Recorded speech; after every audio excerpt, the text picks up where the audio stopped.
यह कहानी शुरू होती है ग्रीस से, जहाँ बहुत से मॉन्स्टर, जायंट्स और गोर्गोन रहते थे।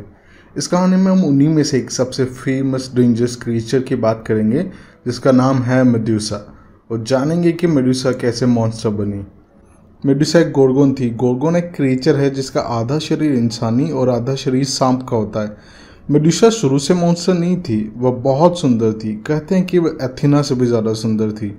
मेडुसा के माता पिता फोर्सी और सीटो थे, जो कि समुद्र में रहने वाले गोर्गोन्स थे। मेडुसा पैदा इंसानी रूप वाली बहुत ही सुंदर लड़की के रूप में हुई थी। मेडुसा की दो बहनें भी थी, स्टेनो और यूरियल। वो दोनों गोर्गन थी। बहुत सुंदर होने की वजह से कई लोग मेडुसा को बहुत चाहते थे, पर मेडुसा का बचपन से एक ही सपना था, एथेना के मंदिर में प्रीस्टेस बनना। सही उम्र आने पर मेडुसा आखिरकार एथेना के मंदिर की प्रीस्टेस बन गई। वो बहुत मन से उसकी पूजा करती थी। मेडुसा की वजह से एथेना के फॉलोअर भी बढ़ने लगे। यह देखकर एथेना बहुत खुश हुई, पर पोसाइडन, जो कि एथेना से बहुत जलता था, वो बहुत गुस्सा हुआ। पोसाइडन कई दिनों से एथेना से बदला लेना चाहता था। फिर जिस दिन उसने मेडुसा को देखा तो उसके मन में एक ख्याल आया। एक दिन मेडुसा पूजा का कुछ सामान लेने समुद्र किनारे गई। वहाँ उसे पोसाइडन मिला। पोसाइडन ने उसे काफ़ी लालच दी और काफ़ी बहलाया फुसलाया, पर वह नहीं मानी और वहाँ से मंदिर की तरफ भाग गई।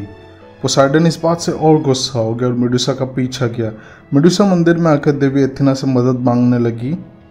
इसी बीच पोसाइडन वहाँ आया और उसने मंदिर में ही मेडुसा का रेप किया। मेडुसा एथेना की मूर्ति के सामने आकर रोने लगी। तभी एथेना वहाँ आई और उसने उसे एक श्राप दिया। इस श्राप से मेडुसा अब इंसान नहीं रही और वो एक गोर्गोन बन गई। उसके सुंदर बाल छोटे छोटे सांप बन गए, जो कभी कभी उसे भी काट लेते थे। और अब मेडुसा को कोई देख भी नहीं सकता था, क्योंकि एथेना ने उसे श्राप दिया था कि जो भी उसे देखेगा वो पत्थर का बन जाएगा। मेडुसा किसी तरह वहाँ से निकल के एक खंडर में रहने लगी। समय समय पर कुछ लोग आते मेडुसा को मारने, पर अभी तक कोई भी उसे मार नहीं पाया। सभी उस खंडर में मूर्तियाँ बनकर रह गए। फिर एक बार एक सैनिक आया उस मंदिर में, जिसने मेडुसा का सिर उसके धड़ से अलग कर दिया। उस सैनिक का नाम पर्शियस था, जो ज़्यूस का ही बेटा था।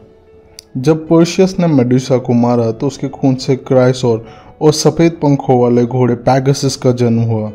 इसके बाद पर्शियस ने मेडुसा के सिर की मदद से क्रैकन को भी मारा। जब एथेना को इन सभी बातों का पता चला तो उन्हें मेडुसा पर दया आई, और देवी एथेना ने माउंट ओलंपस की लड़ाई में अपने शील्ड पर मेडुसा का चित्र लगाया और मेडुसा को हमेशा के लिए अमर कर दिया। तो ये थी आज की कहानी। अगर आपको अच्छी लगी हो तो लाइक, शेयर, कमेंट करें। ऐसी और कहानियों के लिए सब्सक्राइब करें। मिलते हैं अगली कहानी में, तब तक के लिए अलविदा।